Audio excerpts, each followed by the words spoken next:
Good morning to all.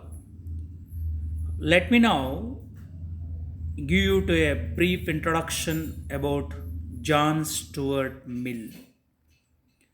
Before that, we should know Victorian prose writers. The great writers of the Victorian era retained the individualism and the imaginative perspective of their predecessors in the Romantic age.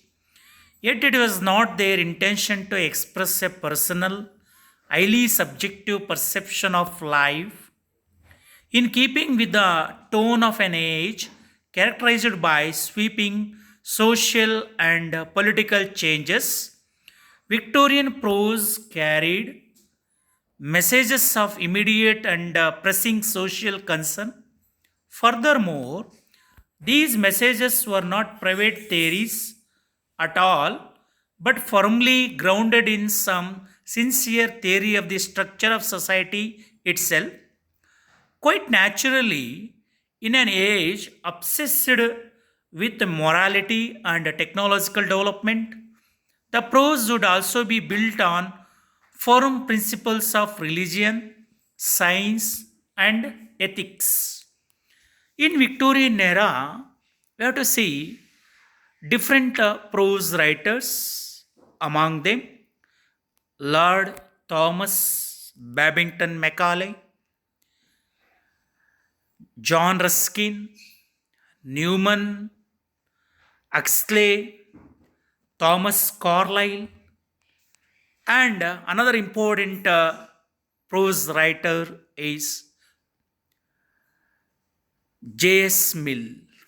So let us know J.S. Mill, John Stuart Mill, was born on 20th May 1806 in Pentonville, then a northern suburb of London, to Harriet Barrow and James Mill.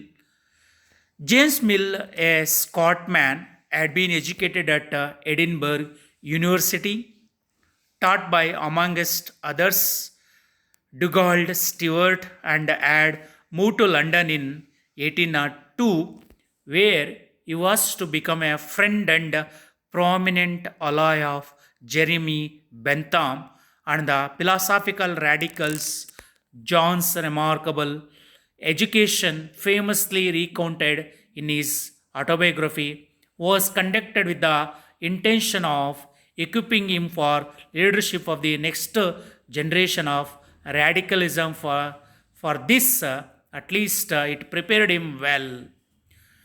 So, John Stuart Mill was was the most influential language philosopher of the 19th century.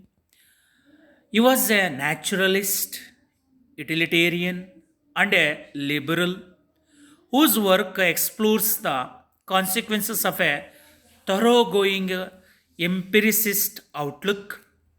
In doing so, he sought to combine the best of 18th century Enlightenment thinking with the newly emerging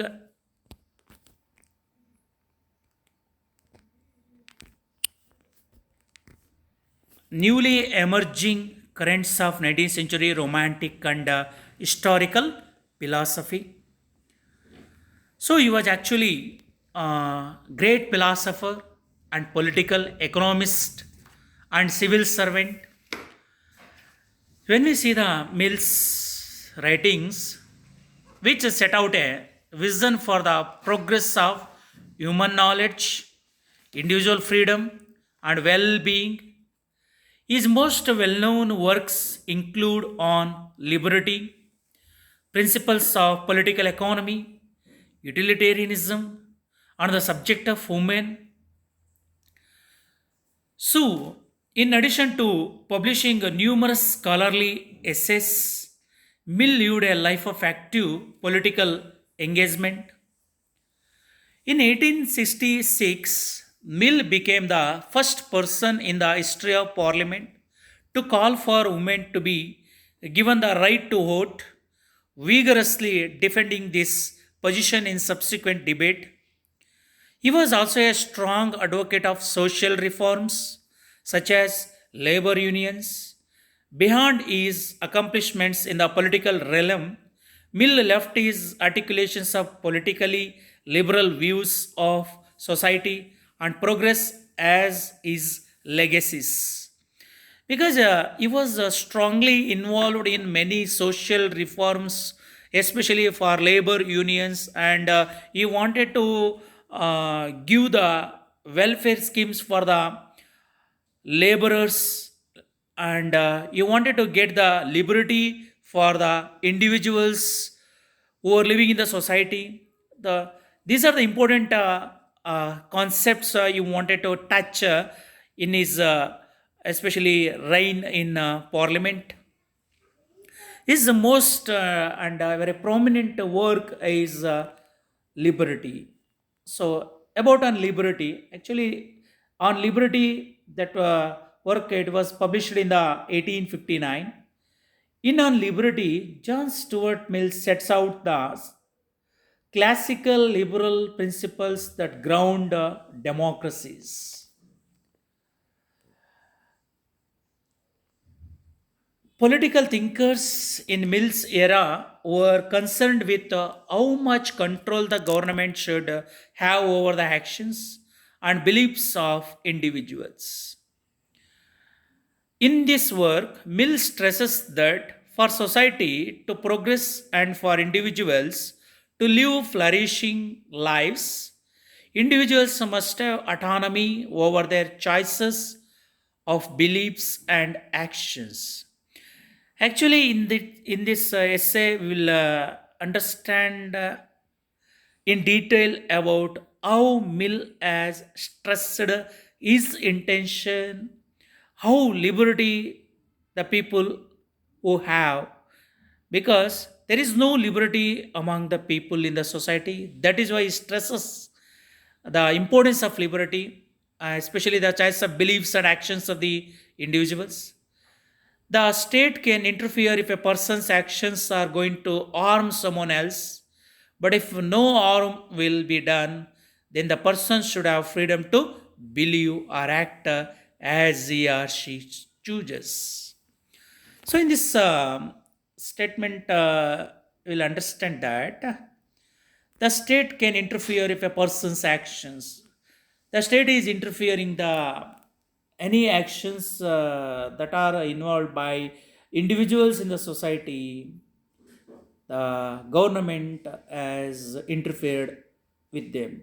But if the government doesn't interfere or harm any things or any actions of the individuals in the society, then the people will express their opinions, their thoughts and ideas freely without any restrictions. Being upset or offended or angered is not a reason for a person's freedom to be curbed. This is especially true in Mill's view in the realm of speech. Mill presents three main arguments for why speech should not be suppressed. Even if the majority of people in a society think the views expressed are incorrect or harmful. But actually, in this uh, prose on liberty, it talks about the important arguments, especially speech, how the speeches of individuals have been suppressed by the government. So that has been also discussed in detail. As the concept of liberty is a main focus of this book, on liberty, in this prose piece, he talks about or he delineates about the importance of the liberty, how the liberty is providing, how the liberty is operating among the individuals in the society. Mill traces the evolution of the concept of liberty over time in the first chapter. In the first chapter, he has reflected about the how the concept of liberty developed since in the past time, and how it got its different meanings since its past to the present. Mill defines liberty as the limits that must be set on society's power over individuals. In times of tyranny, enforcing liberty meant protecting individuals from tyrants.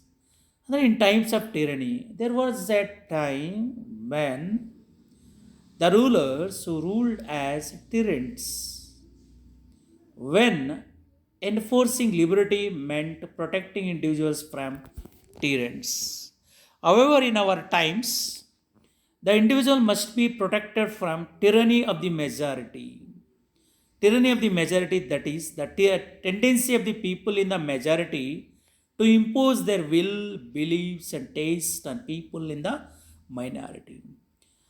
In the society where the people who are considered as major, so they can express, they can adopt their conventions or traditions, but that can be imposed upon minority. This is also the tyranny of the majority. Mill outlines three types of liberty that must be defended from tyranny: liberty of opinion, liberty to plan our own lives, and the liberty to join with other like minded individuals where this does not harm anyone. So, in this session, we have understood a brief introduction about J.S. Mill and brief information about